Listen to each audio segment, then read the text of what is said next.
Bonjour et bienvenue. Je me présente, je m'appelle Tristan Le Chevanton et je suis, comme le disait Monsieur Martelon il y a quelques minutes, maître de conférence à l'école de psychologues praticiens de Lyon. Je tiens avant tout à remercier de leur présence nos trois intervenants que je me permettrai de présenter dans quelques minutes. Je remercie également le public de s'être déplacé aujourd'hui pour participer à cette discussion et également le public qui se trouve en distanciel, ce public qui devra soutenir la culpabilité d'ailleurs de nous faire vivre cette angoisse de la caméra aujourd'hui. Merci à eux. Et enfin, et non des moindres, je tenais à remercier une nouvelle fois l'ensemble des équipes de l'école pour avoir organisé cette journée et ces débats. Car en effet, j'ai reçu avec un grand plaisir l'invitation à participer aux discussions autour de cette thématique tout à fait majeure de notre environnement professionnel. L'organisation de la profession de psychologue, et la question a été ainsi posée: faut-il organiser la profession ? Comme nous le verrons à travers les différentes interventions et nos échanges après, cette question est tout à fait déterminante à de multiples égards. Elle est déterminante en premier lieu pour les patients. Elle est déterminante pour les institutions, elle est déterminante pour les psychologues eux-mêmes. Si la question est déterminante, elle mobilise également des débats qui peuvent être vifs et engagés. Il nous semble alors aujourd'hui tout à fait essentiel de dialoguer librement sur cette question, de pouvoir échanger ensemble et entendre les différents points de vue sur cette question d'actualité qu'on a déjà un peu abordée avec l'intervention de tout à l'heure, qui pour autant est d'actualité, en tout cas depuis que je suis en formation initiale de psychologie, et j'ai lu dans divers articles qu'elle était déjà d'actualité avant. Donc ça fait un long moment que cette question est d'actualité. Voilà, alors je présente les différents intervenants qui ont accepté de venir partager avec nous leur point de vue sur cette question. Donc je représente Madame Mondière qui vient de nous faire une intervention sur l'avenir de la profession. Alors je voulais rappeler que vous êtes effectivement actuellement présidente de la Fédération française des psychologues et de psychologie, et que vous avez une très riche expérience clinique hospitalière, particulièrement en psychiatrie adulte et en oncologie féminine. Par ailleurs, vous nous l'avez rappelé tout à l'heure, alors vous participez depuis un certain temps maintenant à différents mouvements ou différents engagements autour du métier de psychologue et de son inscription dans le domaine social et politique. Lucas Debarthe, qui est un de nos anciens de l'école de psychologues praticiens de Paris, diplômé depuis maintenant quand même quelques années, depuis 2018. Vous travaillez à Lyon, aux hospices civils de Lyon, en clinique, et vous êtes aussi vice-président de l'antenne lyonnaise des alumni, qu'on a entendu tout à l'heure. Et dans ce contexte-là, vous avez travaillé ce questionnement autour de l'organisation de la profession et avec la population de diplômés de cette école. Voilà, et Monsieur Courtemanche, vous êtes vice-président de l'Ordre des psychologues du Québec. Vous avez aussi une expérience institutionnelle très riche. Vous avez été notamment chef de service au CHUM. Chef de service, je crois que l'on dit précisément en psychologie. voilà, chef de service en psychologie au SUM et expert auprès de la Cour supérieure. Donc évidemment, cette question de l'organisation de la profession est dans un mouvement différent au Québec et peut-être que vous nous présenterez ce qu'il en est au Québec. Voilà. Ensuite, évidemment, on prendra le temps aussi d'échanger entre nous et de participer avec le public au débat. Voilà.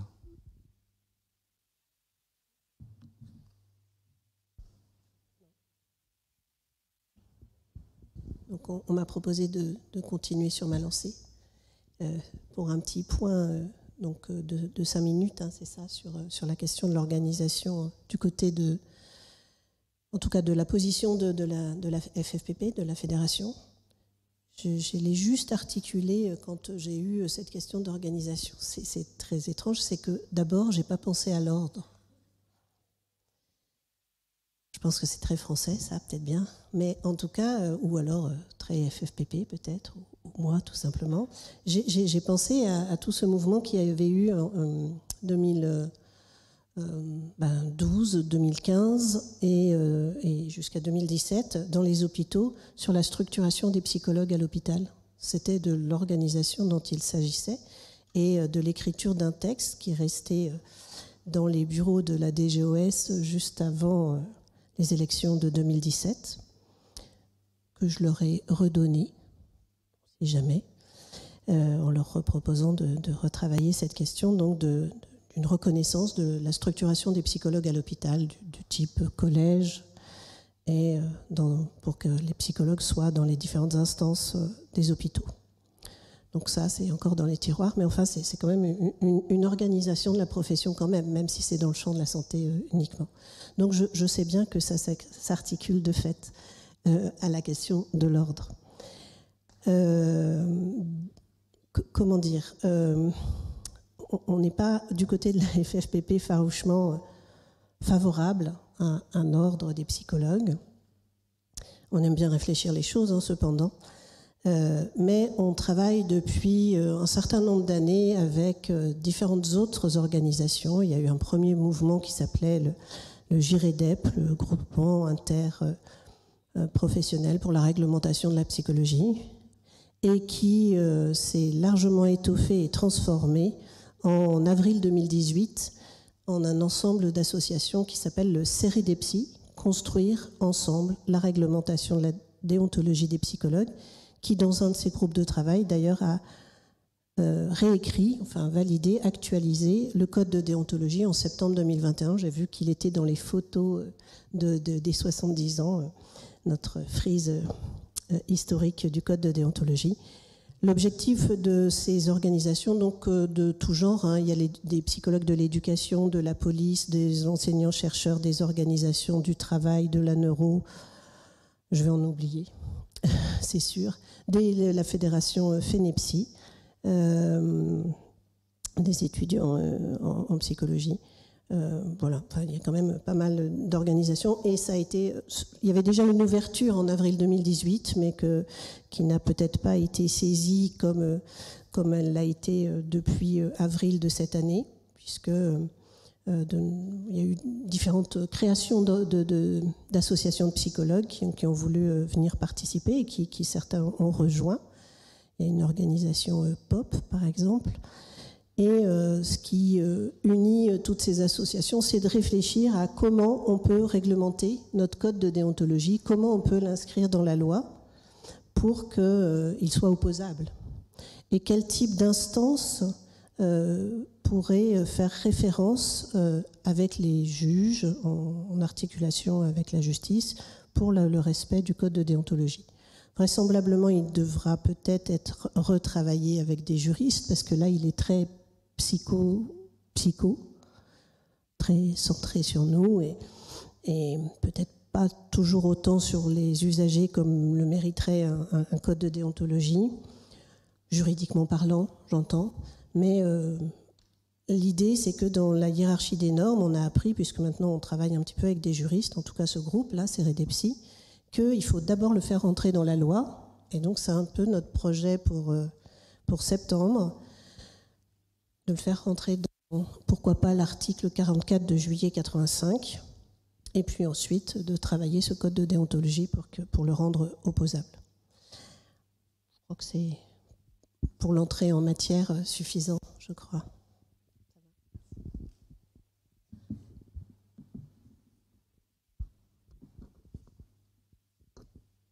Est-ce que... Oui, c'est bon, vous m'entendez. Donc, je prends la relève. Alors, j'ai écouté attentivement votre présentation, Madame Mondière, avec les dates, et avec moi, on va changer de focale. Parce que moi, ça fait 4 ans que je suis psychologue. Mon expérience est assez limitée. Je vais me permettre de vous refaire un petit historique qui va être très rapide pour le coup. Au cours de mon expérience, moi, j'ai vu paraître en 2019 le rapport de l'IGAS, qui a fait un petit état des lieux peu élogieux de notre profession, mais qui a eu le mérite au moins de mettre à plat un certain nombre de questions. En 2021, en avril, il y a une proposition sur l'ordre, une proposition de loi qui apparaît, et en 2022, mon psy, qui est entériné. À ce sujet d'ailleurs, je ne vais pas m'étendre sur la question du remboursement, mais je voudrais rendre hommage à la position de la FFPP sur la question, qui a maintenu un dialogue avec les autorités, et voilà, je pense que le débat est assez houleux sur la question, et je voulais rendre hommage à cette démarche-là. Donc, ça, ce sont les grandes étapes qui, pour moi, ont jalonné mon expérience professionnelle. Sur la question de l'ordre, l'année dernière, le PP Alumni a proposé un sondage. Avant toute chose, sur la question du remboursement, qui était quand même un débat très animé. On s'est greffé avec la question de l'ordre, et on a essayé de sonder la communauté pour voir un petit peu quelles étaient ses aspirations. Et comme vous pouvez le voir, si vous avez des bons yeux, la communauté EPP Alumni est quand même majoritairement pro-ordre. On est de l'ordre de 85%, en tout cas sur la communauté qui a accepté de répondre, à savoir qu'il y avait à peu près 500 personnes qui ont répondu. Après, la question était plus épineuse de savoir comment on faisait l'ordre, parce que quelque part, la question de s'organiser au niveau de notre profession pour pouvoir lutter efficacement contre les dérives qu'il peut y avoir, contre les enjeux politiques qui peuvent exister, elle est consensuelle. On est tous d'accord pour se mettre ensemble. Comment se mettre ensemble pour pouvoir accompagner la question du remboursement, par exemple, la question de la mutation de la profession, de l'ubérisation, si on veut employer des gros mots, des choses comme ça. Là, ça devient un petit peu plus compliqué. Donc moi, je suis là ici pour porter la voix de l'EPP Alumni. Malheureusement, je ne la connais pas encore très bien. Simplement qu'on est plutôt favorable à la création d'un ordre. L'avantage qu'on a sur la question de l'ordre pour le moment, c'est que le débat est assez apaisé. La proposition a émergé il y a 1 an, les choses sont en train de se mettre en place. Effectivement, il y a le groupe du CADEPSI. Alors nous, on n'y est pas encore associés, mais j'aspire à pouvoir à un moment venir voir comment ça se passe là-bas, pour pouvoir échanger. Et je pense qu'on peut s'appuyer sur des modèles qui existent un petit peu à droite à gauche. Sur la question des ordres, il en existe au niveau infirmier, qui prête un petit peu à discussion, mais bon, ça vaut le coup de regarder aussi, au niveau des médecins, au niveau des avocats, et au niveau international, pour les psychologues, il en existe aussi. Donc bien sûr au Québec, ça c'est le grand modèle dont on parle beaucoup. Je crois savoir qu'il en existe également un au Portugal et un qui pourrait ressembler un petit peu à un ordre en Espagne, et des hautes instances ensuite qui peuvent exister en Allemagne ou à droite à gauche. Voilà. Donc nous, la question aussi, c'est de pouvoir piocher un peu à droite à gauche, de concerter et de voir comment on peut faire pour accompagner l'évolution de notre profession. Sachant que j'espère qu'on prendra les leçons du remboursement, puisque le remboursement s'est fait avec ou sans nous, et en l'occurrence plutôt sans nous. Voilà. Ça sera tout pour cette petite présentation.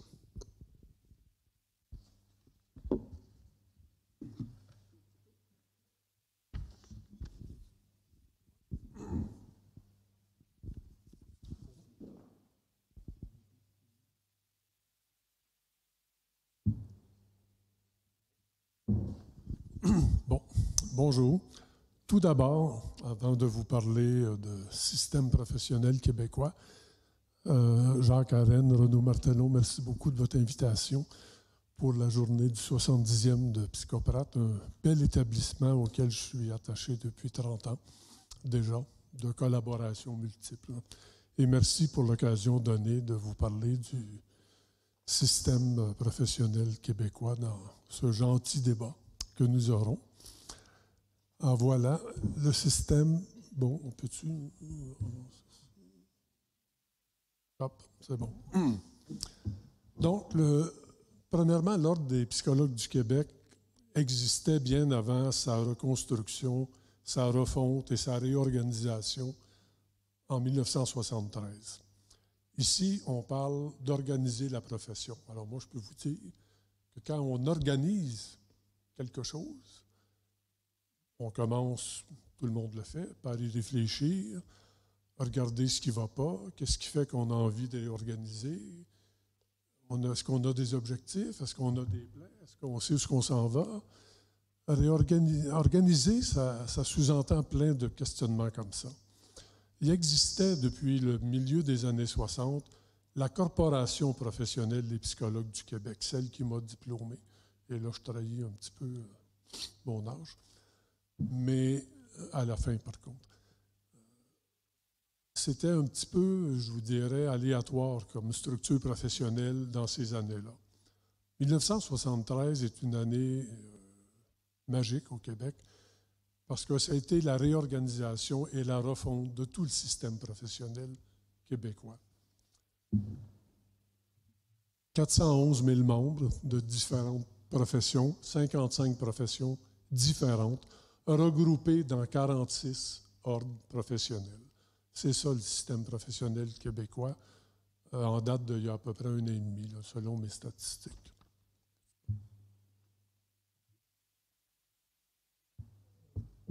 C'est quoi la mission d'un ordre professionnel? C'est bien simple, c'est de protéger le public, c'est-à-dire tous les citoyens, tous les gens qui utilisent des services professionnels dans les différentes sphères d'activité qui sont réglementées. Et ça touche tous les ordres professionnels. Les avocats, les ingénieurs, les médecins, les psychologues, les infirmières, c'est tout le monde. Le système professionnel québécois est basé sur un principe fondamental qui a été cimenté en 1973, et c'est l'autonomie de la profession. Et ça, déjà en 1973, c'était un combat qui était mené par l'ancienne corporation professionnelle. Et quand on pensait se réorganiser à cette époque-là, c'était vraiment d'aller chercher de la vraie autonomie, pas de la pseudo-autonomie, comme il y avait beaucoup à l'époque, là, mais une vraie autonomie cimentée dans des lois professionnelles, telles que c'est le cas maintenant. Alors ça s'est fait en 1973. Et tout, à partir de là, c'est amélioré, construit, a été modifié, parce qu'il ne s'agit pas qu'on se réorganise une fois dans une chose, ça ne veut pas dire que c'est terminé. Ça commence, au contraire. On se réorganise, on met les choses en place, et ensuite on les vit, on les expérimente, on n'en est pas content, on recule un peu, on les change, on les modifie, on avance à nouveau. C'est ça, un ordre professionnel, c'est dynamique, et l'objectif est continuellement le même, par contre, l'autonomie. Puis je vais vous donner des exemples de ce que ça veut dire, très concrètement, l'autonomie. Tantôt. Bon, je vais aller à l'essentiel tout de suite, le rôle et les responsabilités de l'ordre professionnel des psychologues du Québec.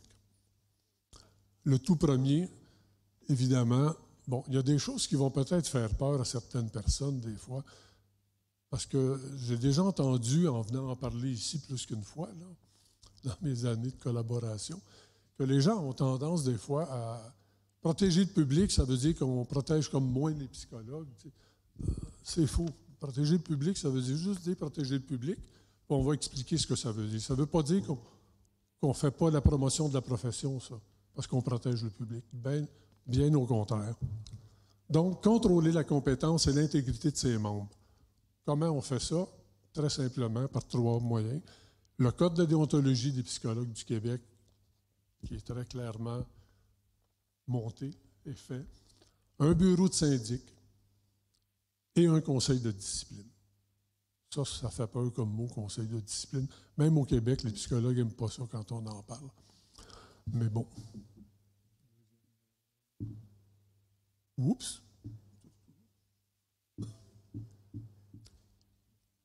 Deuxième mission, surveiller l'exercice de la profession. Comment on fait ça? Par un système d'inspection professionnelle. Ça ne veut pas dire aller se mettre le nez dans les affaires des psychologues. Ça veut dire aller s'assurer que le respect de la déontologie et de la réglementation légale qui nous régit est là, tout simplement. Et quand ça ne l'est pas suffisamment, bien, on aide les psychologues à se mettre à jour là-dedans. On leur offre de la formation, on leur offre du support, de la supervision. C'est sûr que des fois, ils n'aiment pas ça, se faire dire que la tenue de dossier n'est pas réglementaire, parce qu'au Québec, on ne tient pas des dossiers n'importe comment. C'est illégal, ça. Il y a des lois qui définissent ça. Alors, ça doit être respectueux des lois aussi. Alors, quand les gens tournent les coins un peu ronds, comme on dit chez nous, on s'organise pour que le carré se refasse un peu mieux là, avec eux. Gérer le processus disciplinaire, ça c'est le bureau du syndic, ça c'est les plaintes. Moi, je pourrais vous en parler jusqu'à demain, parce qu'en tant que vice-président de l'Ordre, c'est moi qui ai la responsabilité à l'OPQ de ce dossier-là, le bureau du syndic. Un ordre professionnel ne peut pas se mêler des activités de contenu d'un ordre. Quand un syndic fait une enquête, on ne peut pas se mêler de son enquête. Ça, c'est la loi qui est faite comme ça. Mais on peut gérer le bureau, par contre, puis comment il travaille et comment il s'organise. Et c'est ça qu'on a fait depuis un certain nombre d'années, de telle sorte que le nombre de plaintes n'a pas baissé, parce que ça, les gens sont libres de faire des plaintes s'ils veulent. Moi, quand je fais une expertise légale, parce que c'est un de mes domaines d'activité, et quelqu'un n'est pas content de mes conclusions, bien, je peux recevoir une plainte par la tête, moi, à l'ordre des psychologues, le lendemain matin, parce que la personne est frustrée. J'en ai eu beaucoup de plaintes dans ma carrière, je peux vous dire, juste en matière d'expertise, 0 a été retenu. Alors, c'est pas parce que tu as une plainte qu'un autre, que c'est inquiétant. Les gens ont le droit de se plaindre, mais c'est pas parce qu'ils se plaignent qu'on va leur donner raison. Alors, l'inspection professionnelle, le bureau du syndic a ce mandat-là d'étudier les plaintes, et les plaintes frivoles ou volages, bien, ils sont refusés, ils ne sont même pas entendus. Alors, c'est aussi simple que ça. 4e point, réglementer l'exercice. Ça, c'est faire en sorte d'intégrer dans toute notre structure à l'Ordre des psychologues le respect des dispositions législatives, c'est-à-dire les lois professionnelles qui nous régissent et réglementaires. Favoriser le développement de la profession. Comment on fait ça? On a un système à l'Ordre des psychologues de formation continue à travers nos activités de colloques, de congrès qu'on tient annuellement, des consultations gouvernementales. Je peux vous dire qu'à l'Ordre des psychologues, on est très actifs au plan politique. Moi, un petit peu moins, je l'ai fait déjà, mais notre présidente, elle est souvent à Québec, je vais vous dire, au bureau du gouvernement avec les ministres et les sous-ministres pour faire avancer nos dossiers. Enfin, le contrôle de l'exercice illégal de la profession et l'usurpation de titres. Nous, on a le droit de poursuivre les gens qui se prétendent des psychologues quand ils ne le sont pas ou qui pratiquent la psychothérapie quand ils n'en ont pas le droit. Alors, on les poursuit. 7e, dernier point, produire un rapport annuel de nos activités. Bon, on le fait pour le public. Nos rapports sont publics. On le fait évidemment pour les membres. À chaque congrès annuel, c'est déposé. Les membres l'ont même reçu en ligne avant. Alors, ils peuvent préparer des questions s'ils veulent. Au ministre responsable de l'application des lois et à l'Assemblée nationale du Québec. Alors, c'est ce qu'est la mission d'un ordre professionnel, de l'ordre professionnel des psychologues du Québec. En peu de mots et en peu de temps, là, parce que, bon, on va probablement y revenir dans des questions. Oui. Merci beaucoup. Merci beaucoup à tous les trois. Avec effectivement le temps qui nous est imparti, j'ai déjà peut-être quelques petites questions qui apparaissent là. La première que je poserai pour qu'on puisse peut-être vérifier de bien parler de la même chose à tous les endroits, dans cette organisation qui est pensée, vous disiez, Madame Ondière, tout à l'heure qu'il y a une différence entre avoir un code de déontologie opposable et peut-être un ordre. Et j'aimerais qu'on puisse dire un peu concrètement, naïvement, ce qui vient faire différence entre les deux? C'est justement un peu en contrepoint de ce que vient de dire M. Courtemanche. Il n'y a pas de conseil de discipline. À ce moment-là, quand le code de déontologie est dans la loi, c'est du registre du juge, mais pas d'un conseil de discipline interne. Et puis, c'est la réglementation de la déontologie et justement pas des pratiques.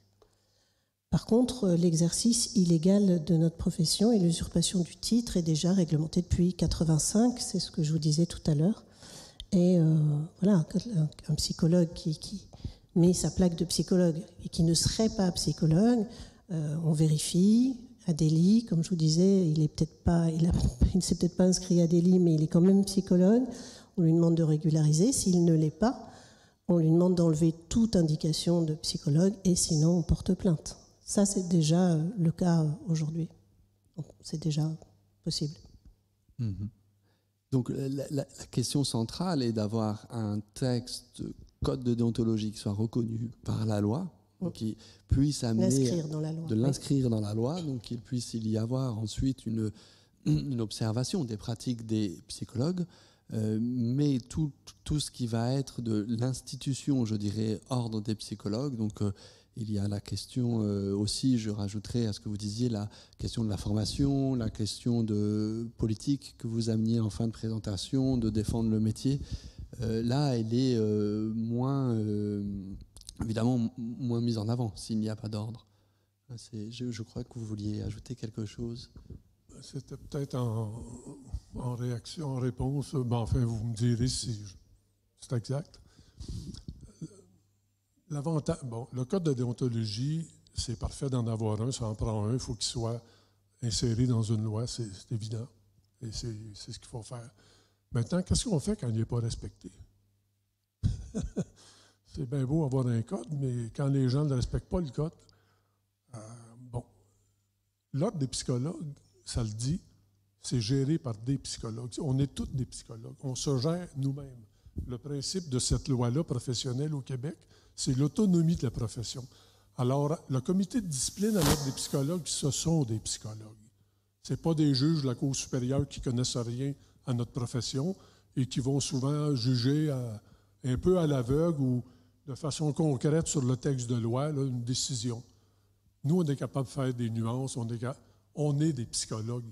Et quand il y a quelque chose qui se passe dans la façon d'avoir fait ou mal fait les choses, on est capable de faire des nuances, on est capable de réagir, on peut sanctionner, parce que le comité de discipline à l'ordre des psychologues, c'est le juriste qui s'occupe de l'aspect de la loi, mais 2 psychologues dans le champ de pratique de la personne qui est concernée.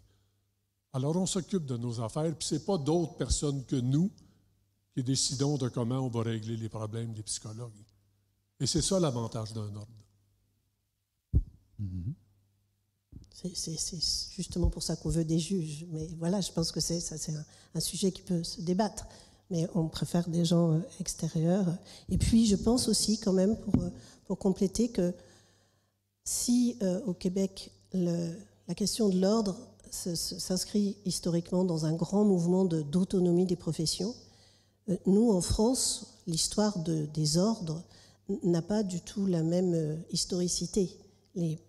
L'ordre des médecins en France est quand même très connoté historiquement. Donc on est un peu frileux en France sur la question de l'ordre. C'est comme ça, c'est notre histoire de France. Et encore aujourd'hui, quand on entend parler de l'ordre d'affaires, parce qu'on entend parler d'affaires financières sur l'ordre des chirurgiens dentistes, d'affaires actuellement de femmes pédopsychiatres qui font des signalements pour violences à enfants dans le cadre de violences conjugales, elles sont relevées de leur profession par le Conseil de l'ordre des médecins. Bon, il y a un mouvement pour les soutenir, mais c'est pas la même histoire, je pense. Voilà. C'est pour ça que je ne suis pas sûre qu'on puisse faire un parallèle absolu. Vous avez le droit de répondre.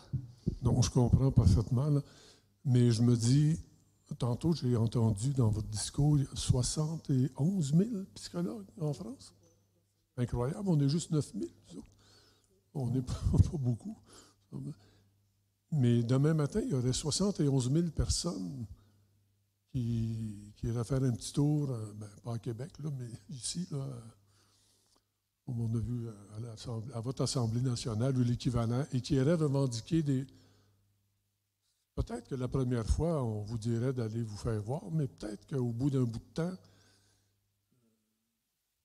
71 000 personnes qui pensent pareil, ou presque, vous voyez ce que je veux dire, qui se regroupent dans une cohérence d'action, indépendamment qu'on n'ait pas tous le même point de vue entre nous. Ça, on réglera ça entre nous après. Mais sur le coup, on a le même objectif, c'est que les 71 000, on ait ce qu'on veut et qu'on aille cogner à la porte jusqu'à temps qu'on l'ait. Ça, moi, je suis peut-être naïf, mais c'est comme ça que je me bats, puis quand j'ai la tête dure, je peux vous dire ça. Enfin, c'est ce que je vous souhaite un jour, de tout cœur. Oui, vous semblez très, très engagé dans la question de l'ordre. Et je ne l'avais pas spontanément, moi, associé. La question de l'autonomie qui est portée par l'ordre, qui doit l'être pour que cela ne devienne... en tout cas, qui se heurte à une question de neutralité. Et la question de l'autonomie de ses membres, d'un conseil de l'ordre qui soit porté par des psychologues ou d'un texte de loi qui serait vérifié et observé par des juristes d'une manière plus neutre. J'en reviens, puisqu'il ne faut pas oublier non plus les 70 ans de l'école, j'en reviens à cette recherche auprès des anciens qui m'apparaît très, très intéressante là, à la lumière des débats, c'est-à-dire qu'il y a là, on parle des anciens, ce n'est pas spécialement les jeunes diplômés, c'est-à-dire qu'à ma connaissance, tous les anciens inscrits au registre alumni, c'est-à-dire quasiment tout le monde, de diplômés dans cette école, a reçu une invitation à participer à cette recherche. Bon, moi-même, en tout cas, j'ai le souvenir de l'avoir reçu. Et dans ce contexte, il y a un pourcentage très, très important. Vous disiez 87% de diplômés de l'école qui seraient favorables à la constitution d'un ordre. Alors ça, c'est déjà une première remarque, c'est vraiment important. Alors, deuxième remarque, vous disiez que ce qui était aujourd'hui proposé en France ne convenait pas. C'est-à-dire qu'il y avait une inversion là des pourcentages entre un taux d'adhésion à l'idée d'un ordre des psychologues très important et une adhésion très faible pour ce qui est de ce qui est proposé aujourd'hui par les différentes réformes. Et je me demande, est-ce que vous avez des idées ou déjà des retours sur ce que les psychologues diplômés de l'école, là ou d'ailleurs, peuvent donner comme raison à ce désir-là de construire un ordre? Alors c'est une question complexe. Voilà, bienvenue. Merci pour cette question à laquelle je vous préviens tout de suite, je n'ai pas la réponse. Voilà. Alors, j'ai quelques chiffres quand même pour étayer un petit peu les aspirations quelque part de la communauté. J'ai noté 3 chiffres. Vous avez accès au sondage par ailleurs qui est disponible sur le site. Vous pouvez aller les voir, c'est assez transparent. Donc effectivement, il y en a 50% qui sont défavorables à la proposition de l'ordre telle qu'elle a été proposée. La proposition de l'ordre, elle est quand même le fruit d'un pseudo-dialogue entre un groupe parlementaire républicain qui propose quelque chose qui, dans le fond, ne correspond pas du tout à la réalité de notre profession. Elle propose de diviser ce potentiel ordre en 3 groupes, qui est un groupe privé, un groupe public et un groupe libéral, avec une absence de majorité absolue au sein de ces groupes-là. Est-ce qu'il y a une pertinence à avoir un ordre qui se découpe de cet ordre-là? Ça se discute. En fait, le débat est assez ouvert. Moi, je n'ai pas encore de retour. Je pense qu'il faut engager une discussion. Mais moi, je me permets de rebondir également sur la question précédente. Je me joins un petit peu à votre naïveté, Monsieur Courtemanche, puisque effectivement, je ne suis pas sensibilisé aux représentations que peuvent avoir les ordres en France. Et il semblerait que l'ordre paraît quand même être un bon outil pour réussir à nous défendre face aux problématiques qu'on peut avoir. Donc, dans le sondage des EPP alumni, donc ça concerne 500 personnes dans une école qui est quand même réputée pro-ordre, il y a une dimension où les gens aspirent à ce que l'ordre puisse superviser une formation universitaire, sachant que nous, au sein de EPP alumni, on a quand même une formation universitaire intégrative, donc on est déjà un petit peu sensibilisé à cette question-là. 80% sont favorables à l'inscription juridique du code de déontologie, donc là ça rejoint un petit peu votre proposition. Et 76% considèrent que l'ordre doit concerner l'ensemble de la profession. Alors là aussi, il y a quand même il y a un sujet à débat. Est-ce que vraiment l'ordre des psychologues doit concerner l'ensemble de la profession ?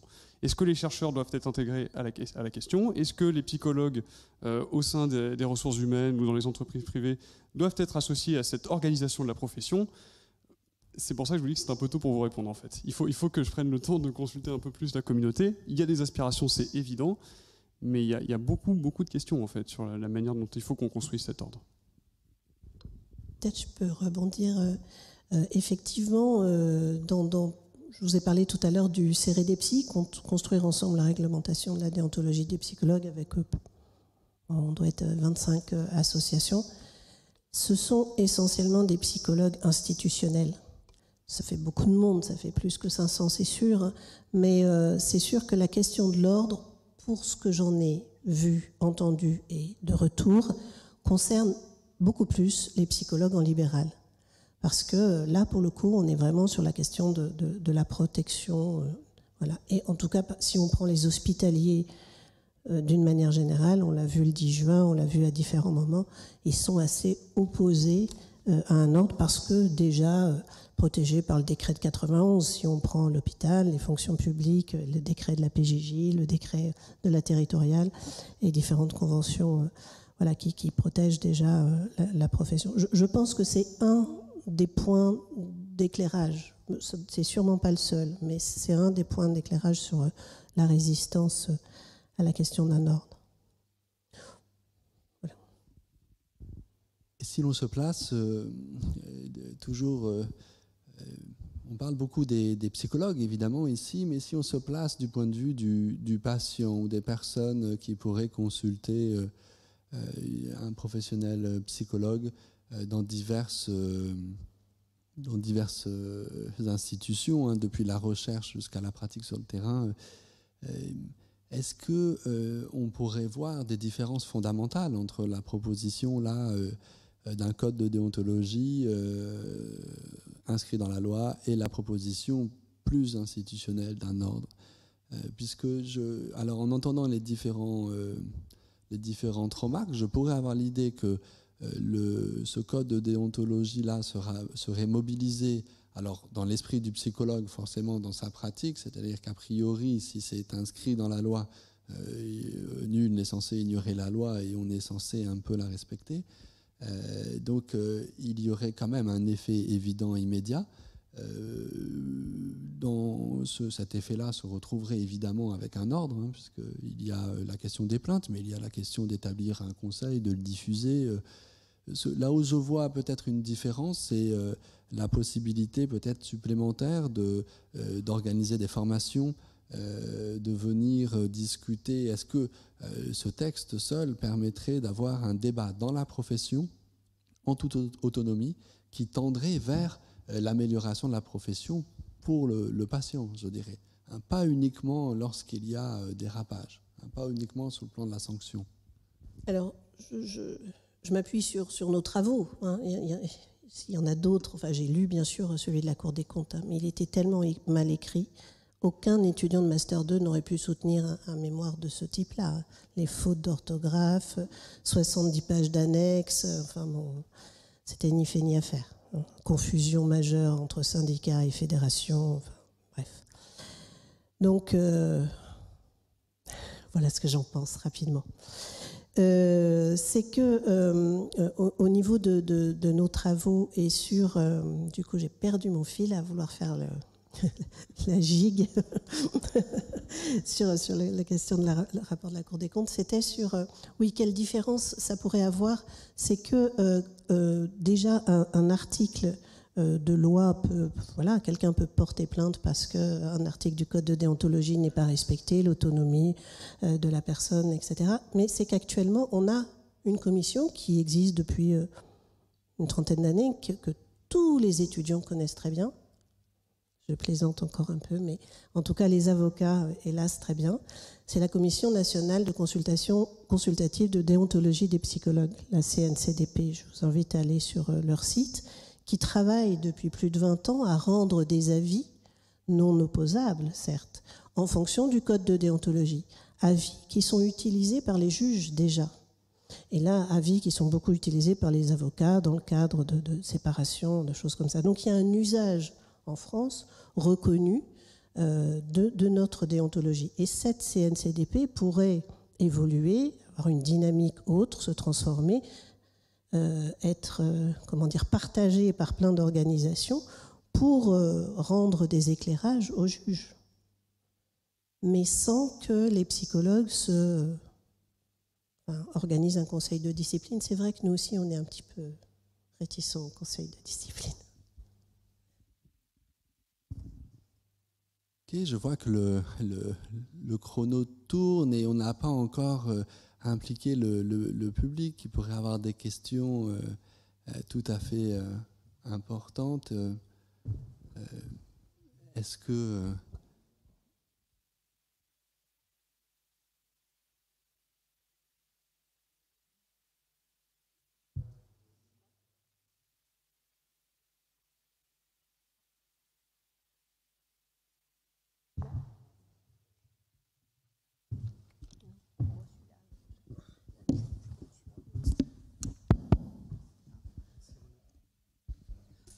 Merci beaucoup à tous les intervenants et à Tristan Lechevanton pour l'animation. C'est quelques remarques de ma part. Je suis Christian Elon, je parlerai tout à l'heure. Mais je veux dès maintenant exprimer plusieurs choses. La première, me semble-t-il, les psychologues français ont une double singularité. La première, c'est que ce sont des rebelles qu'on ne retrouve pas dans la plupart des autres pays du monde, mais en France, c'est une tradition bien établie, peut-être un peu en Argentine, etc. La deuxième, c'est que nous héritons de la loi Le Chapelier de 1791 et l'abolition des corporations, qui me semble être à l'arrière-plan de cette grande réserve vis-à-vis de l'ordre des psychologues ou d'autres ordres. Deuxième remarque, on n'est pas obligé d'avoir un conseil de l'ordre qui fonctionne sur le même mode électif que celui des médecins, ce qui effectivement entraîne les dérives que vous avez mentionnées. Et troisième remarque générationnelle qui était quand même patente dans cette table ronde, les chiffres que vous donnez, même si on doit les minorer, de 41 000 à 78 000, veulent dire en gros qu'il y a plus de la moitié des psychologues, ou une moitié des psychologues aujourd'hui qui ont moins de 35 ans, et qui n'ont pas le même avis que tous les autres psychologues dont je fais partie, qui ont un peu plus ou beaucoup plus que 35 ans. Voilà mes trois contributions à ce débat, avec mes remerciements.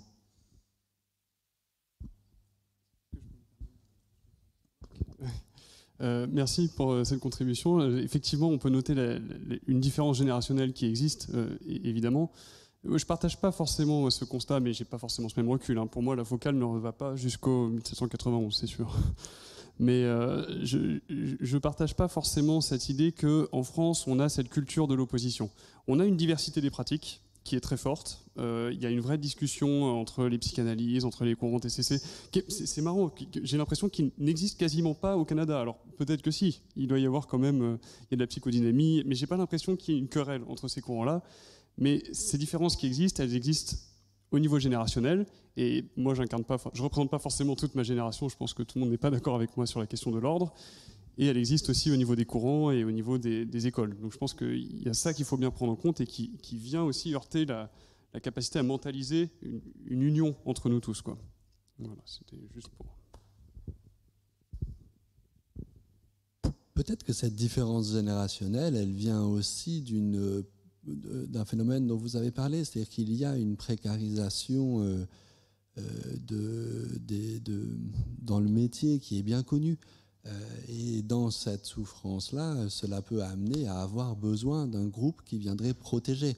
Alors là, il en existe différents, et on peut penser les choses différemment, mais effectivement, face aux difficultés d'employabilité, aux difficultés contractuelles ou d'insertion professionnelle, la jeune génération peut avoir besoin de soutien.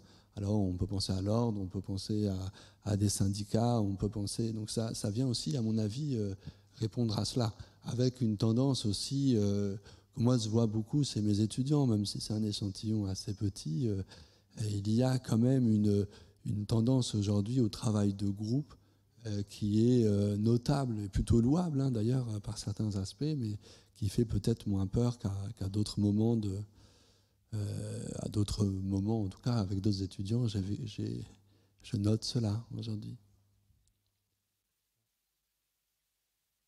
Si quelqu'un d'autre aurait...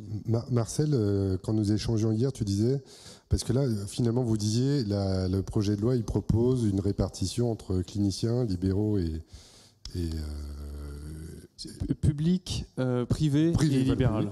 Et par contre, Marcel, toi, tu disais comment est organisé l'ordre des psychologues? Qui est présent à l'ordre des psychologues? Tout le monde. C'est-à-dire? Nous, on délivre les permis de pratique à tout ce qui est psychologue au Québec, que ce soit organisationnel, professeur d'université, clinicien du secteur public, clinicien du secteur privé, tout ce qui est psychologie. Nous, on donne un permis de pratique à ces gens-là sans lequel les gens ne sont pas des psychologues, ne peuvent pas enseigner à l'université, ne peuvent pas travailler en pratique privée. On régit la psychologie au Québec, tout azimut. Aussi simple que ça. Je ne sais pas si c'était le sens de ta question, par contre. Si, c'est bien ça. En fait, moi, je veux juste rajouter un point qui va dans la lignée de tout ce qui a été dit. Ce que je trouve vraiment intéressant dans cette table ronde, c'est le questionnement qui me vient, c'est la représentativité des psychologues dans ceux qui réfléchissent, la réflexion, l'organisation. Et on voit bien avec Mme Mondiette, ce qui a été nommé, c'est qu'il y a peut-être une surreprésentativité du milieu hospitalier, des institutionnels, dans la réflexion sur la profession. Étant hybride, au Québec, justement, il y a peut-être une plus grande représentativité du terrain dans les décisions. Et ça, c'est une spécificité, je dirais, culturelle française, des universitaires qui pensent notre profession. On pense aux jeunes générations de psychologues qui tiennent ce discours-là. Donc, mais là, je mets de l'huile sur le feu parce que c'est un peu de la politique, là. Mais en tout cas, ça me frappait parce qu'on voit très bien les pensées qui émergent, qui sont tout à fait louables l'un comme l'autre, là, mais qui aident le débat, en tout cas. Mais ça me sautait aux yeux. En complément de la réponse d'Antoine, qui est exacte, mais enfin pour la partie québécoise, je ne m'avancerai pas pour le reste. Au Québec, bon, il y a l'ordre des psychologues.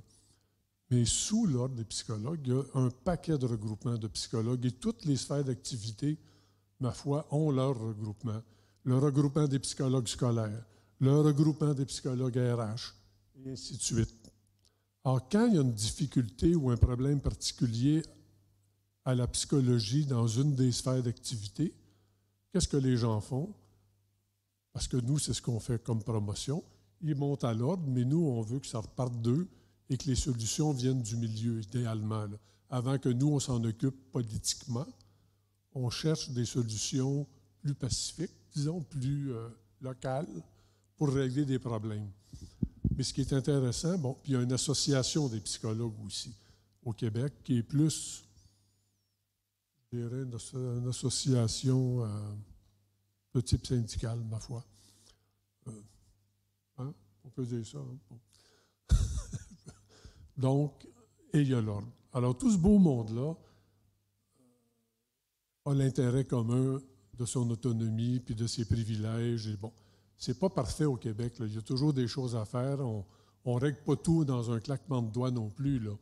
Mais on a les moyens et l'organisation politique, clinique, sociale et surtout politique, moi vous dire, de faire avancer nos dossiers. Il s'agit de le faire de façon la plus respectueuse, la plus pacifique aussi, mais la plus déterminée, parce qu'on a les moyens de le faire aussi. Et il faut les prendre. Mais tout le monde fait partie de l'ordre. Tout ce qui est psychologie au Québec a un permis de pratique qui émane de l'ordre des psychologues. La diplomation, ça vient des universités. Mais le permis de pratique, ça vient de l'ordre des psychologues. Alors, vous comprendrez assez rapidement que les universités et l'ordre des psychologues doivent s'entendre sur les programmes universitaires. Alors, on a des rencontres et des discussions chaque année sur les programmes universitaires et le fait qu'eux répondent aux exigences que nous, on a pour donner des permis de pratique. notamment à partir de compétences qu'on considère, il y en a 7, les 7 compétences, qu'on requiert importantes et fondamentales pour la pratique de la psychologie, quelle que soit la sphère d'activité.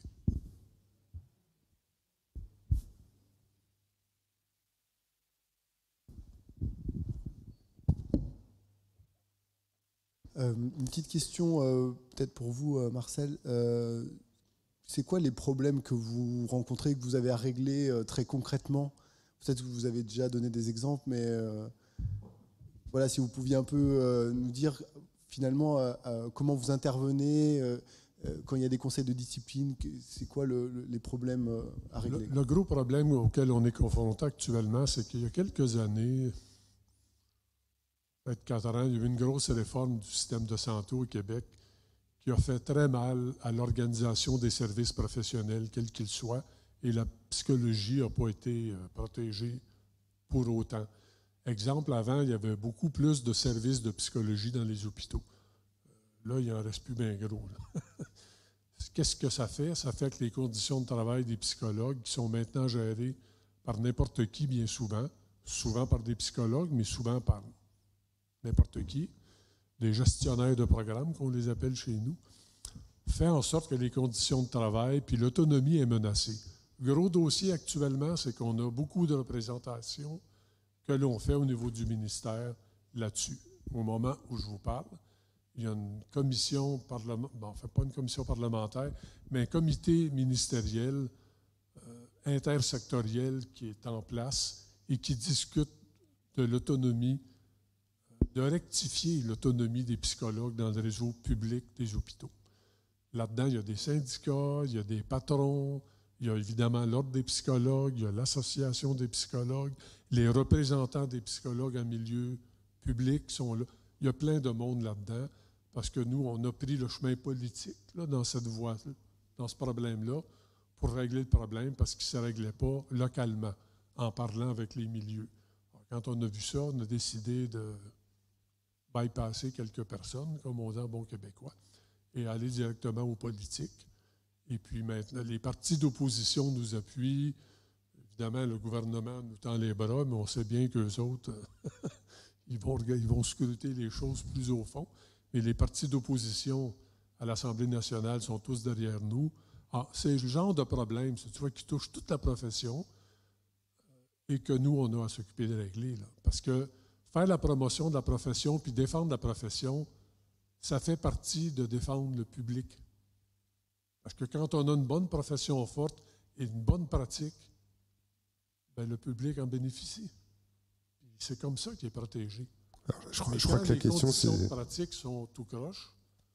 Je crois que la question posait sur le conseil de discipline et finalement, c'est quoi le type de discipline?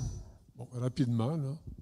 Juste, enfin, peut-être pour préciser ma question, j'ai l'impression qu'il y a une crainte en France, peut-être qu'il y ait un ordre qui mette le nez dans les affaires un peu voilà, de comment on pratique. Et voilà, comment ça se passe très concrètement au Canada? Moi, je comprends le point de vue français. Comme je vous le disais tantôt, tout le monde peut faire des plaintes là, sur quoi que ce soit. Moi, je fais de l'expertise psycholégale en matière de garde d'enfants dans des contextes de violence intrafamiliale. C'est très pointu, c'est ça. J'ai une plainte à tous les 2 dossiers, moi, que je fais à peu près. Parce que quand mon rapport tombe, puis que le juge le reçoit, puis qu'il rend jugement sur la base de mon rapport, il y a un des 2 parents qui n'est pas content, là, et qui va trouver un argument avec son avocat pour faire une plainte contre le psychologue. Alors, il y a une plainte qui arrive au bureau du syndic contre moi. Parce que je n'ai pas été honnête, je n'ai pas été neutre, j'ai été tout ce que vous voulez, là, peu importe. Ils sont en maudit, c'est de la vengeance. Comme je vous ai dit tantôt, 0 a été retenu. Moi, j'en ai eu je ne sais pas combien de plaintes depuis que ça fait 42 ans que je suis psychologue. Puis ça fait 30 ans que je fais de l'expertise, puis 0 a été retenu. Alors, le syndic est là pour gérer ça et bloquer ça. Ce n'est pas parce qu'on reçoit une plainte qu'il y a automatiquement un retenu. Puis si elle est retenue, il y a 2 champs de plainte qui sont problématiques au Québec. Il y a l'expertise et les allégations sexuelles. faire une histoire courte, là, les psys qui couchent avec leurs patientes ou qui sortent avec ou qui, bon, toutes sortes de... à l'inverse. Enfin, tout ce champ-là. Mais ça, on vous dit qu'on n'a pas bien le choix parce qu'il y a une loi au-dessus de nous qui a réglé ce problème-là. Tous les ordres professionnels, maintenant, doivent appliquer cette loi-là. Alors, quand un psychologue est reconnu coupable de cette infraction-là en vertu de la loi sur les agressions sexuelles, il perd son permis pour 5 ans automatiquement, puis nous, on n'a même pas un choix à dire là-dessus. Là. La loi nous oblige à procéder comme ça. Alors ça, c'est un peu plate, mais ça touche tout le monde. Les avocats, les médecins, c'est pour tout le monde. Pour le reste, tout est question. On vous dit que même pas 30% des plaintes qu'on reçoit à l'ordre des psychologues au bureau du syndic qui se rendent en discipline. Il y en a même pas, il y en a moins que 30%. C'est pas gros. Qu'est-ce qu'on fait avec les autres? Médiation, conciliation, formation. On règle ça hors cours, si vous voulez, à la faveur, un, satisfaire le plaignant, puis deux, donner la possibilité au psychologue qui a reçu la plainte de juste peut-être corriger les choses, mais il n'y a pas de discipline là-dedans. Il n'y a pas d'amende, il n'y a pas de perte de privilèges, il n'y a rien. Alors, mais c'est le bureau du syndic qui s'en occupe. Le 30%, là, c'est les allégations sexuelles et c'est les pratiques à haut risque. L'expertise est une pratique à haut risque. Parce que les gens ne sont pas contents quand tu fais un rapport d'expertise généralement, puis tu as une plainte, tu as une poursuite. Bon, puis les choses sexuelles. À moins de ça, là, il n'y a même pas 30%. Alors, il ne faut pas avoir peur de ça, le conseil de discipline. Puis en même temps, il est formé de psychologues. Comme je vous disais tantôt, il y a un juriste qui s'occupe de l'aspect de la loi et 2 psychologues du domaine de l'accusation, du champ de pratique, du psychologue accusé, qui sont là. Alors, c'est les pairs qui, entre guillemets, jugent, si vous me permettez l'expression. Et ça, on y tenait dans la démarche d'autonomie de la profession, c'est qu'on va se gérer nous-mêmes et on va se discipliner nous-mêmes. Ce n'est pas un autre qui va venir nous discipliner puis nous sanctionner. On va s'occuper de nos affaires. Et quand on ne le fait pas, bien, au-dessus de l'ordre des psychologues, il y a l'Office des professions. Et ça, c'est l'organisme qui nous surveille, nous, comme ordre professionnel. Et si nous, selon les rapports annuels, comme je le disais tantôt, que l'on doit faire, on ne démontre pas qu'on gère les choses comme je viens de vous le dire, bien, eux vont s'en prendre à nous. Fait qu'on a intérêt, nous, à faire les choses correctement. Alors, ça en est des exemples, là. Mais pour des gens qui ont... pour le reste, c'est toutes sortes d'infractions. Les honoraires sont trop chers, tu reçois une plainte. On a un comité de conciliation sur les honoraires à l'ordre des psychologues. Alors, ça ne s'en va pas en discipline, ça s'en va en conciliation. C'est tout. Ça se règle là. Moi, je fais partie du conseil exécutif et toutes les résolutions de ça, ils nous passent à la table. On les voit passer. C'est tout réglé. Fait qu'on n'a pas à... Alors, l'ordre permet ça, mais il faut avoir la main quand même assez ferme sur les aspects de bureau du syndic, les plaintes et tout. Il faut suivre. On a plein de tableaux de bord, on a plein de données, et il faut suivre ça puis s'organiser pour qu'on reste en bas de la barre des 30% de plaintes qui s'en vont en discipline. Les autres, ils vont. Je rebondis un petit peu. Ok. Alors là, je parle sous votre contrôle parce que je ne connais pas très bien l'ordre des psychologues au Québec, mais ce que j'ai cru comprendre, c'est qu'il y avait quand même un droit de regard de la part de l'ordre sur les pratiques des psychologues et du coup un devoir de justification si jamais elles étaient mises en doute, ces pratiques-là, avec derrière une nécessité de justifier scientifiquement les outils et les exact. Voilà. Donc il y a peut-être aussi ça, ce décalage qui existe entre la France et le Québec, où on n'a pas forcément cette culture. Et vous savez, c'est jamais fait, excusez, dans l'idée de se mettre le nez dans vos affaires. Comprenez-vous? OK. On va vous aider à... Tantôt, quand je disais qu'il faut faire respecter la réglementation, il faut uniformiser... C'est dans cet esprit-là. Ici, on trouve que peut-être qu'il y a des petits manquements.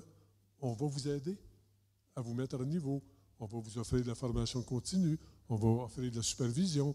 on donne les moyens aux psychologues de s'ajuster à ce qu'on exige. Mais ça, on n'est pas punitif, là. Moi, je ne vous donnerai pas une tape sur la tête parce que vos dossiers sont mal rédigés. Là. Ça ne marche pas de même. En tout cas, je pense qu'il faut avoir à l'esprit, je suis d'accord avec vous, j'imagine qu'il n'y a pas une velléité malveillante à l'égard des psychologues, mais je pense qu'il faut garder à l'esprit quand même ces dimensions-là, que effectivement, avec l'arrivée d'un ordre, il y a tout de même la question du contrôle sous-jacente qui vient, avec, alors là en l'occurrence, des arguments plus scientifiques qu'on pourrait en trouver en France peut-être. J'ai le goût de vous dire ce que je dis souvent à la blague, mais c'est pas tellement de blague. Quand il n'y a pas d'ordre, on n'est pas loin du désordre.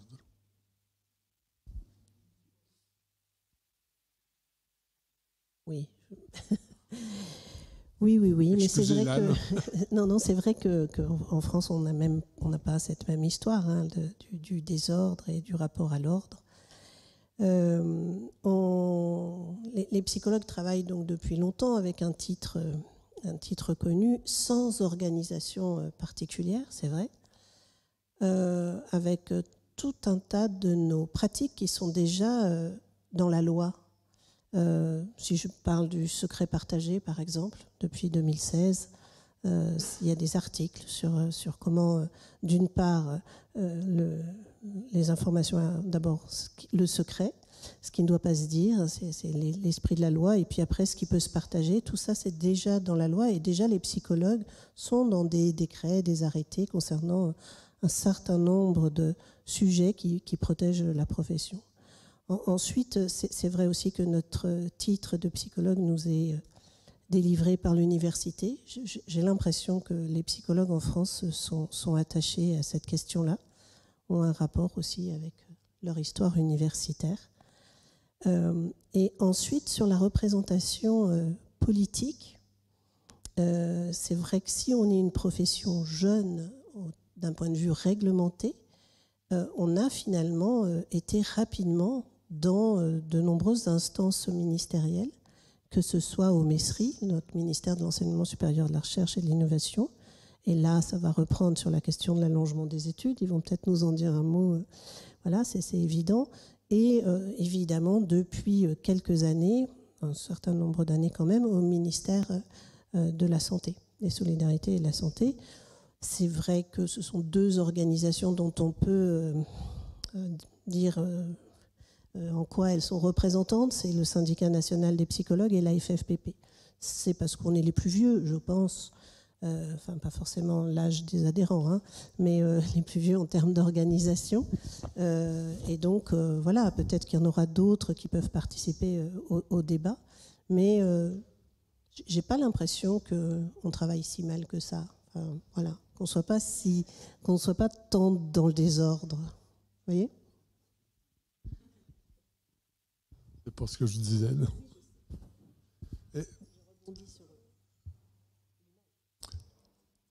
Autre grand événement que l'Ordre nous a permis d'atteindre il n'y a pas 10 ans, là, c'est d'obtenir de la part du gouvernement, et ça s'est enfin fait, des actes réservés aux seuls psychologues. Et ça, c'est pas rien comme victoire politique là, qui s'est faite. Même si elle est incomplète, elle est imparfaite, on aurait souhaité plus, on aurait souhaité autrement un peu, mais on a quand même eu 11 activités réservées au Québec. C'est-à-dire qu'il n'y a que des psychologues qui peuvent faire ça. Personne d'autre. Alors ça a renforcé une profession aussi, puis ça amène de l'eau au moulin aux psychologues. La psychothérapie. Bon, chez nous, la psychothérapie, c'est pas lié à un titre. C'est une activité. C'est l'exercice d'une activité de psychothérapie qui fait qu'il y a des psychothérapeutes. Mais ce n'est pas en lien avec un titre. Je sais pas si, peut-être que je m'exprime mal dans la nuance, là, mais la psychothérapie, c'est un exercice. Et ça aussi, c'est propre aux psychologues. Il n'y a que les psychologues au Québec et les médecins qui peuvent, par leur permis de pratique, exercer la psychothérapie. Ceci étant dit, d'autres professionnels, d'autres professions peuvent obtenir des attestations pour pratiquer la psychothérapie s'ils répondent à des exigences.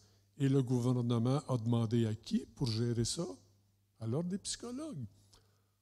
Alors, on a une mainmise assez intéressante, je vous dirais, sur la pratique de la psychothérapie quant au contrôle des activités, qui fait quoi, de quelle façon, quel type de thérapie il se fait. Ça nous donne à nous des outils de travail, puis je dirais pas des armes là, pour alimenter nos autres dossiers, mais ça nous permet d'avoir des éléments de plus que d'autres n'ont pas. Alors, des activités réservées, c'est intéressant, comme évaluer en carte d'enfant. Au Québec, il n'y a que des psychologues, moi j'en suis, qui peuvent le faire. Évaluer l'état mental d'un patient. Au Québec, on a le droit de le faire, les psychologues et les médecins, incluant les psychiatres. Personne d'autre peut faire ça. Le diagnostic, donc.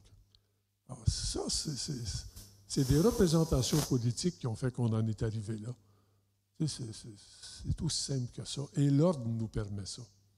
Notre ordre professionnel, les lois dans lesquelles sont cimentées toute notre réglementation, nous permettent de faire des combats là-dessus et d'obtenir, après beaucoup d'années, ce qui est arrivé il y a une dizaine d'années au niveau des actes réservés qu'on a obtenus, les psychologues.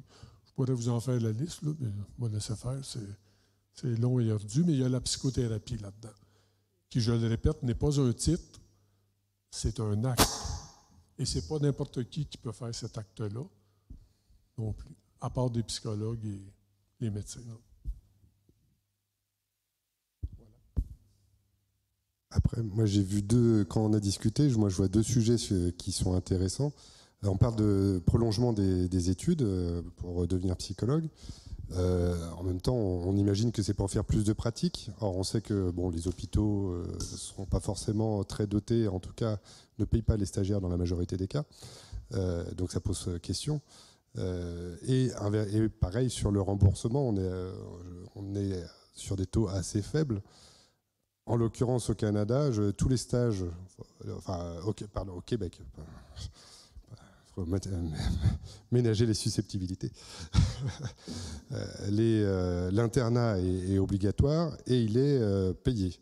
Je crois que tu me disais aux alentours de 25 000 $ par an. Voilà. Et les séances, pas les séances, mais les consultations prises en charge par la sécurité sociale, c'est remboursé aux alentours de 100 $. De 96 $ exactement et quelques sous. Voilà. Ce qui fait que c'est intéressant, surtout les jeunes qui commencent. Eux, ils ont une manne de possibilités en partant. Là. Et c'est là où moi j'imagine, alors c'est pas une position du tout de l'école, mais j'imagine que l'ordre a participé à ces discussions-là, ou comment l'ordre a participé à cela. Les associations s'en sont mêlées beaucoup, les regroupements, l'association des psychologues le fait, et l'ordre le fait, mais de façon plus discrète au plan politique, là, un peu par en arrière, pour faire la promotion non seulement de la profession, mais aussi donner des services à ceux qui n'en avaient pas.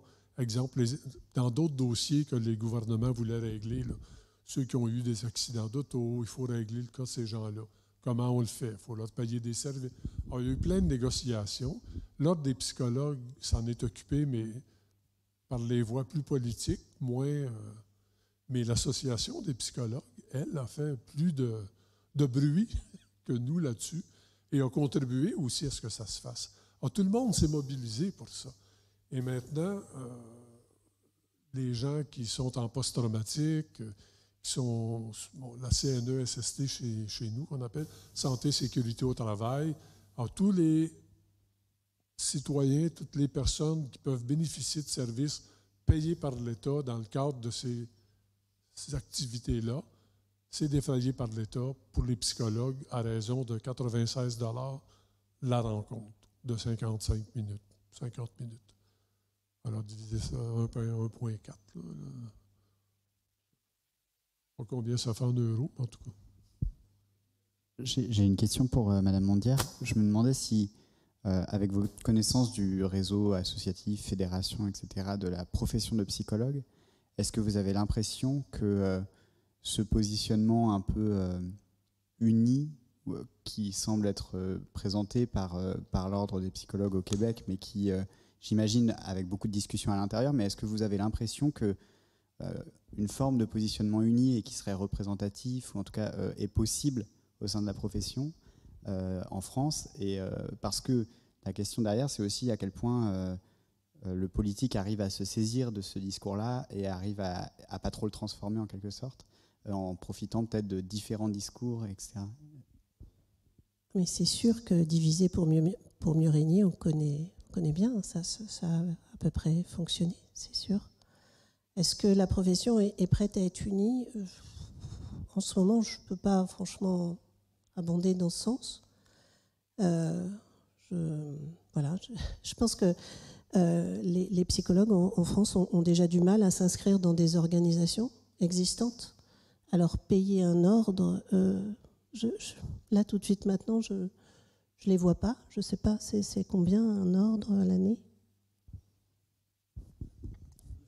Eux autres, les psychologues du Québec vont nous dire que c'est trop cher. Oui. Mais ça fait 4 ans qu'on n'augmente pas la cotisation au Québec. Là. 3 ans. Ça ne sera pas augmenté cette année. Non plus. Alors, c'est de l'ordre de, sans les taxes et tout, là, c'est 690 $ par année, là, à peu près. Mais ajouter les taxes et tout, ça augmente. Ça monte pas loin de 8. Ouais. 800 à peu près. Quand je vois que 8 € par mois, c'est compliqué pour certains.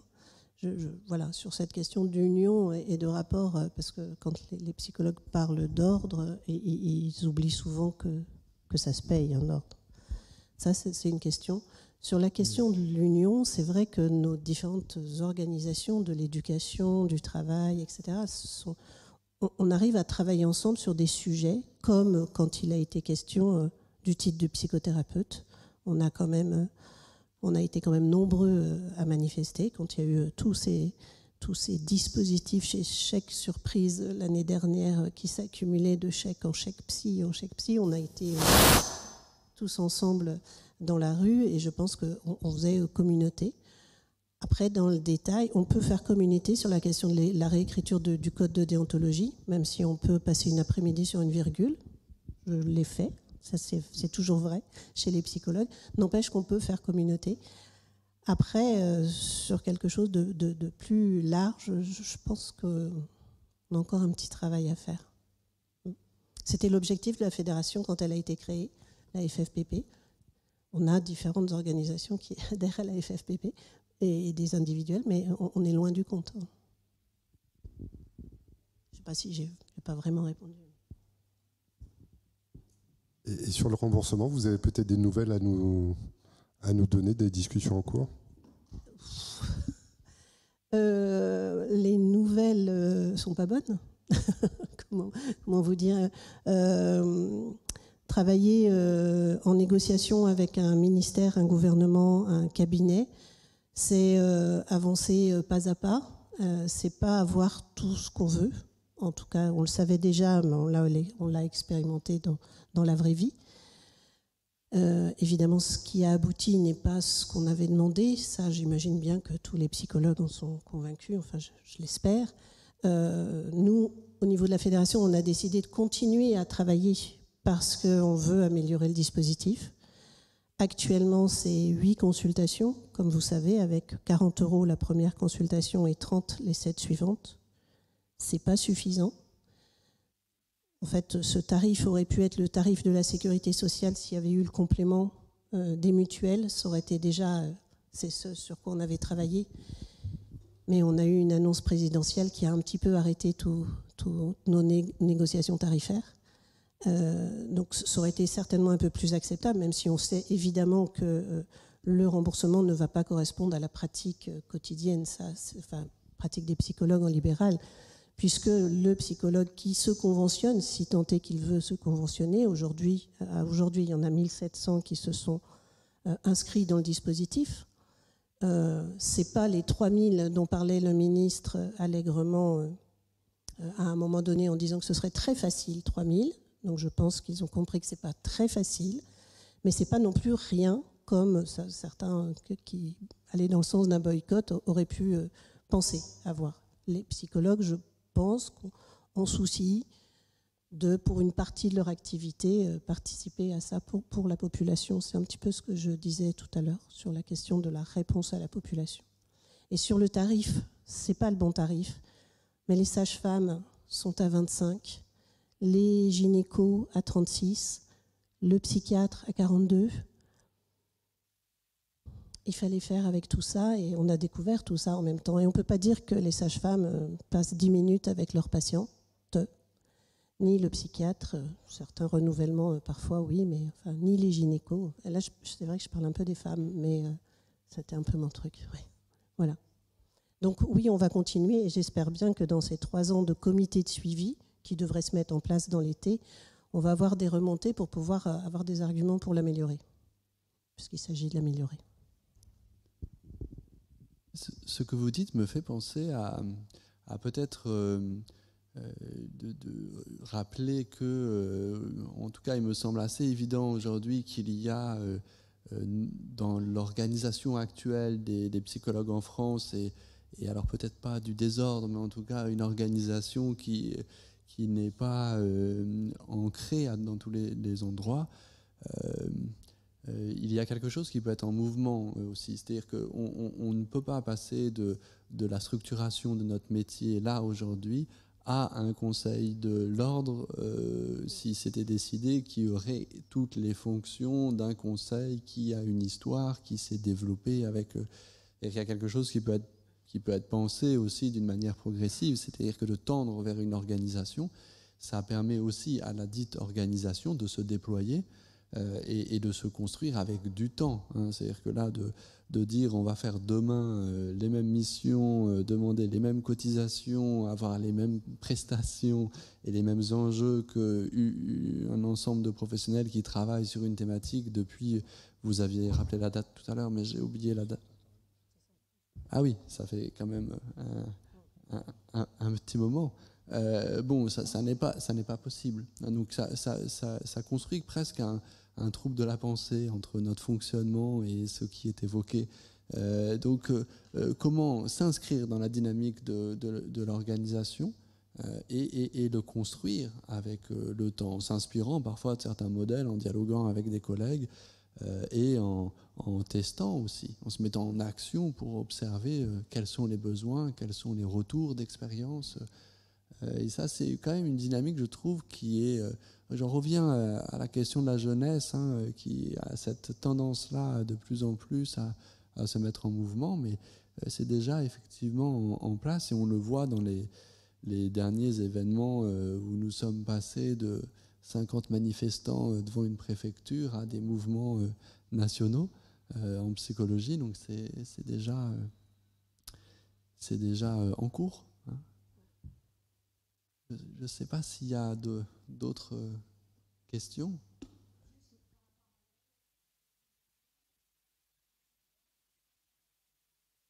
Je disais, en France, pour l'ordre des médecins, les médecins payent 340 €. Donc c'est moins que les 700 et plus que vous évoquez au Québec pour les psychologues. C'est juste pour nous rassurer un peu.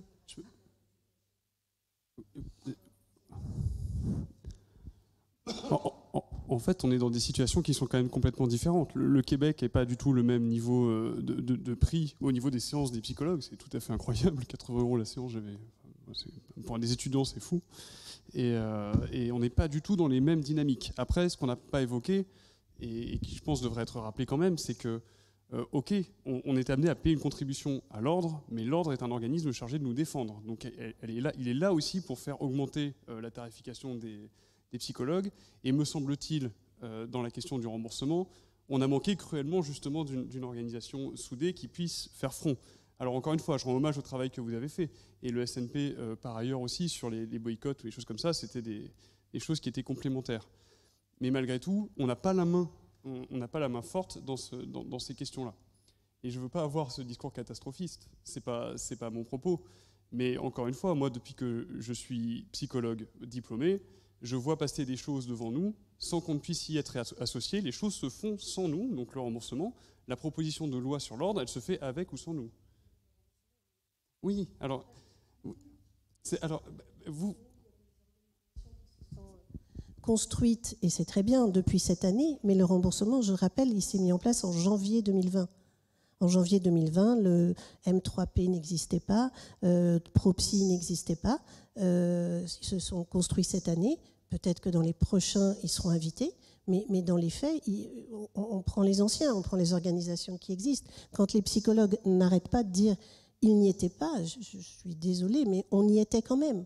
Peut-être qu'on n'est pas suffisant, suffisamment satisfaisant, certainement, mais on y était, les psychologues y étaient. On ne peut pas dire que le gouvernement a fait ça tout seul, sans les psychologues.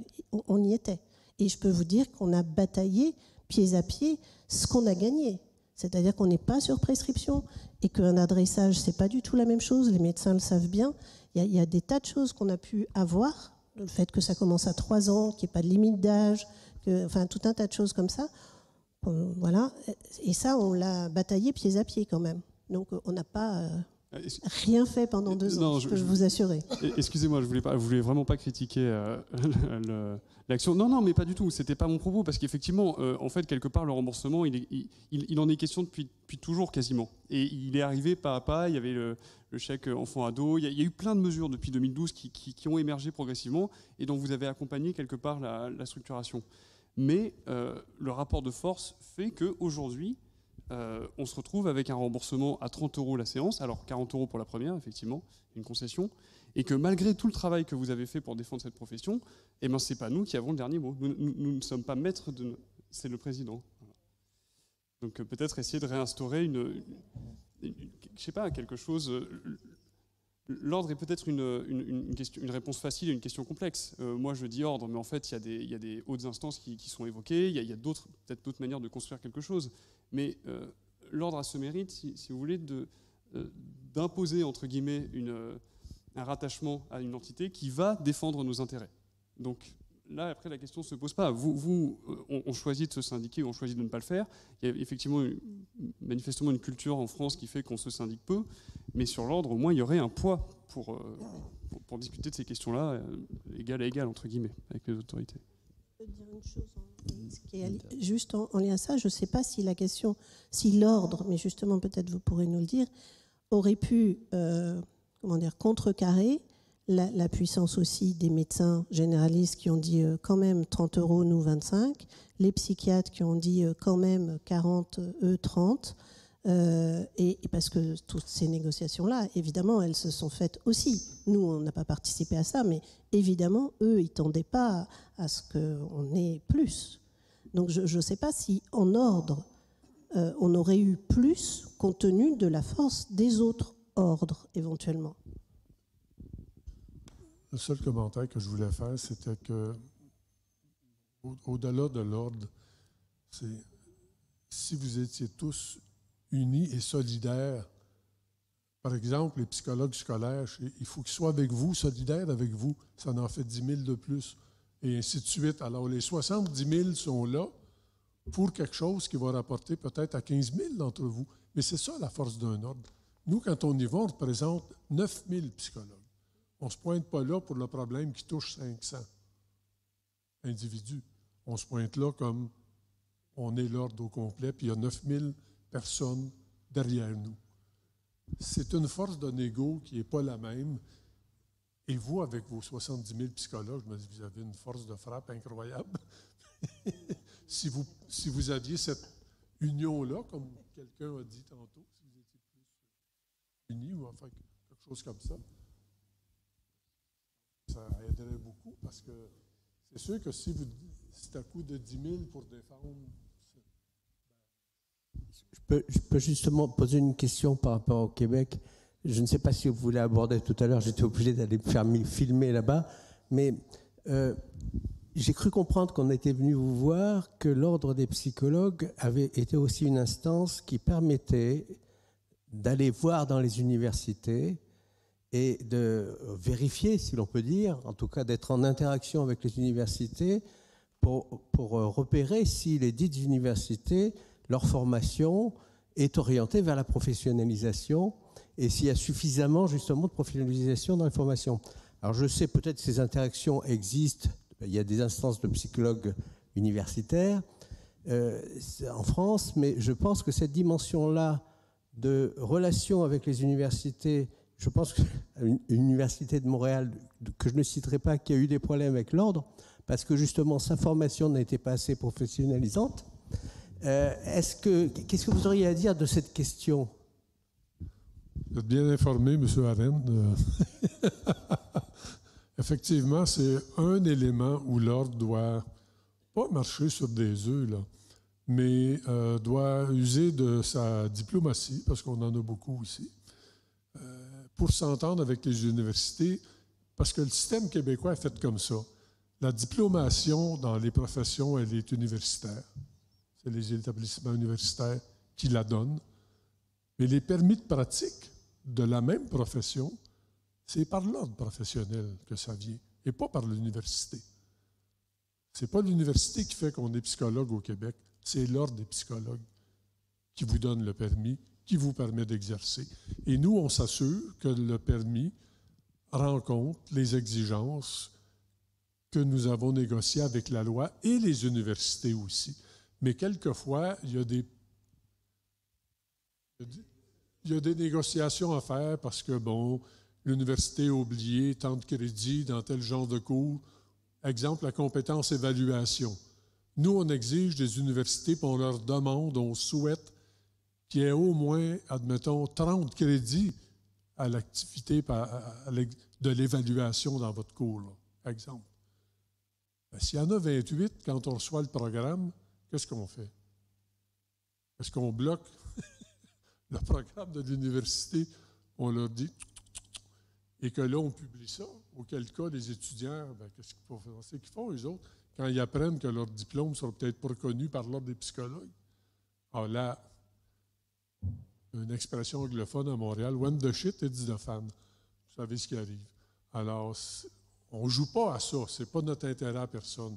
Mais il faut vraiment négocier l'ordre. Et il y a un comité de l'ordre, moi j'en ai fait partie il y a quelques années, qui négocie avec les universités ces ententes-là et qui s'assure que les programmes universitaires sont tous conformes aux exigences de l'ordre et que l'ordre a mis l'eau ce qu'il fallait qu'il le mette aussi. Parce que, bon, les universités ont des exigences, mais on a fait ça juste pour éviter que les intérêts ou certains intérêts de recherche ne prennent pas préséance sur la formation sans préjudice à personne. Merci à tous. Je vois qu'on a. Est-ce que ça répond un peu, Jacques?